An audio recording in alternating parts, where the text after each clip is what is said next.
이번 영상에서는 무엇이든 도와드립니다. 백설공주의 사과, 마법소녀, 그리고 역병의사에 대해서 알아볼 것입니다. 첫 번째로 무엇이든 도와드립니다 입니다. 이 환상체는 동그란 형체의 로봇의 모습을 하고 있습니다. 이 환상체의 경우 기분이 좋을 때에는 작업에 실패해도 직원에게 아무런 해를 가하지 않습니다. 하지만 이 환상체가 기분이 좋지 않게 되면 외형이 바뀌기 시작하며 직원에게 물리피해를 주게 되는데, 이 물리피해가 꽤 강력하기 때문에 이 환상체의 기분이 나쁠 때에는 저레벨의 직원은 보내지 않는 것이 좋습니다. 기분을 꾸준히 좋게 유지시켜줄 경우 저레벨의 직원들을 레벨업 시킬 수 있는 용도로 활용할 수 있기 때문에 이 환상체에게 많은 관심을 주는 것이 좋습니다. 이 환상체의 경우 영양과 청소 작업을 제외한 다른 작업들로 기분 수치를 올려줄 수 있기 때문에 특정 직원에 제한되지 않고 이 환상체를 관리해줄 수 있는 장점이 있습니다. 이 환상체는 기분이 안 좋을 때 가장 많은 에너지를 생산합니다.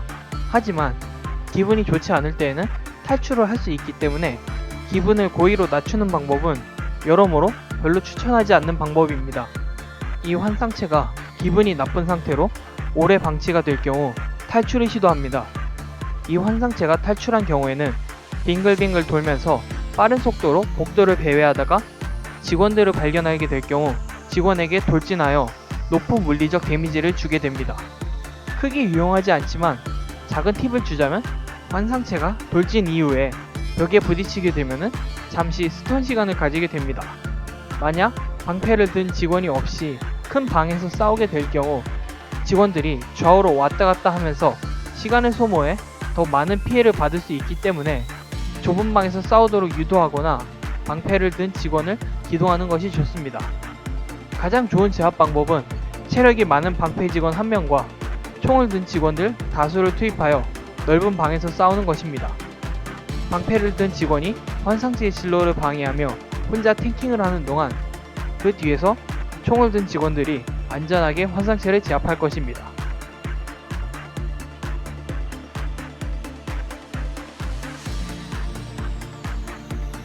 그 다음으로 백설공주의 사과입니다.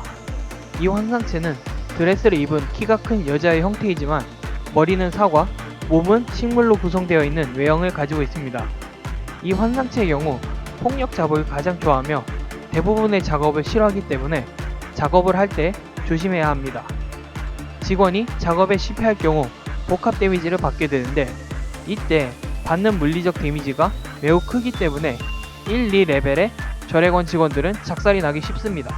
따라서 가능하면 이 환상체를 담당할 고레벨의 직원을 1명을 계속 보내는 것이 좋습니다. 특이하게도 이 환상체는 기분이 좋지 않을 때 에너지를 가장 많이 생산하며 기분이 좋을 때에는 오히려 에너지를 감소시킵니다. 하지만 기분 수치를 최대치로 만들어줄 경우 에너지를 많이 생산하기 때문에 기분 수치를 최대로 만드는 것을 목표로 작업을 하는 것이 좋습니다. 이 환상체가 기분이 나쁠 경우 탈출을 하게 되는데요. 환상체가 탈출을 하게 될 경우 주기적으로 공간 이동을 하게 됩니다. 이동한 곳에는 식물이 자라며 직원이 식물 위로 올라가게 될 경우 이속이 느려지며 높은 물리적 데미지를 받아 사망하기 쉽습니다.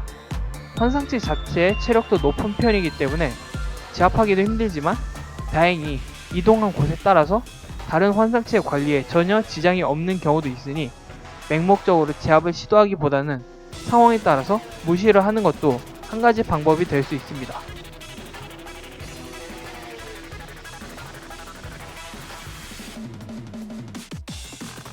그 다음으로는 마법소녀입니다.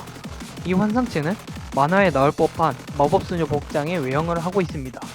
이 환상체는 알아둬야 할 것이 정말 많은데요. 첫째로 기분의 상황에 따라 작업의 우호도가 달라질 수 있다는 점입니다. 우선 이 환상체가 기분이 좋을 때에는 교관과 놀이 작업을 가장 좋아하며 폭력 작업을 싫어합니다. 이때 직원이 작업 실패 시 정신적 데미지만 입게 됩니다. 추가로 기분이 좋은 상태에서는 직원의 정신력을 올려주기도 합니다. 하지만 기분이 좋지 않을 때에는 얘기가 달라집니다. 가장 좋아하던 교환과 놀이 작업은 가장 싫어하는 작업으로 바뀌며 가장 싫어하던 폭력 작업을 좋아하게 되어버립니다. 또한 이때에는 작업 실패 시 복합 데미지를 주기 때문에 저레벨의 직원을 함부로 투입했다가는 사망할 수 있기 때문에 조심해야 합니다. 이 환상체가 기분이 중간 단계일 때에는 특수 작업인 마취를 할 수 있게 됩니다.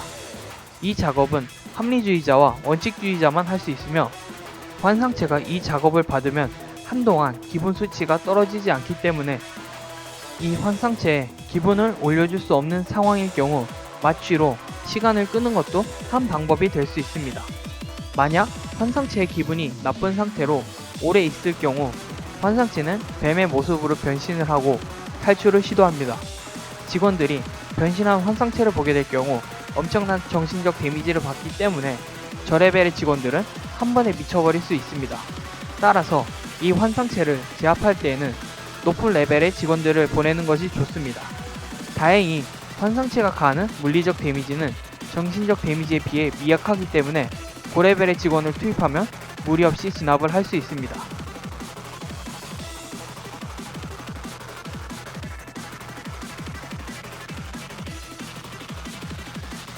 마지막으로 역병의사입니다.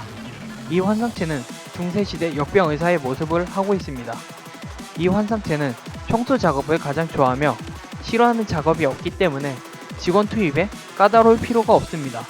또한 직원이 작업에 실패를 해도 아무런 해를 끼치지 않기 때문에 저레벨의 직원들을 안전하게 레벨업 시킬 수 있는 환상체에 해당됩니다. 이 환상체에게는 특수 작업을 시킬 수 있는데요. 이 환상체에게 특수 작업을 한 직원은 환상체의 세례를 받고 축복을 받게 됩니다.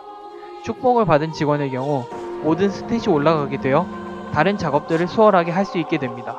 추가적으로 이 환상체에게 관찰 시도를 한 직원도 축복을 받게 되며 이 환상체가 기분이 나쁘게 된다면 직원 한 명을 임의로 홀려 강제로 축복을 내립니다. 직원에게 축복을 내린 환상체는 기분 수치가 최대로 변하게 됩니다.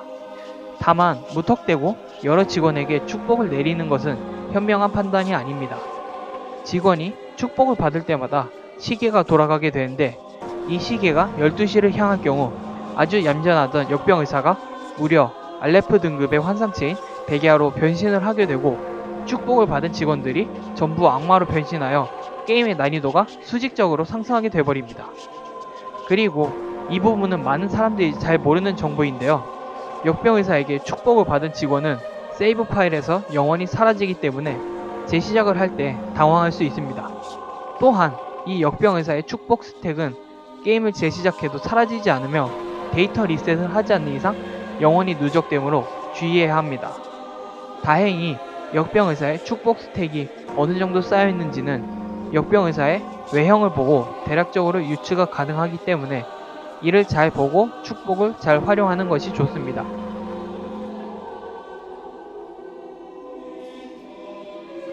이상 환상체 공략 4번째 영상이었습니다.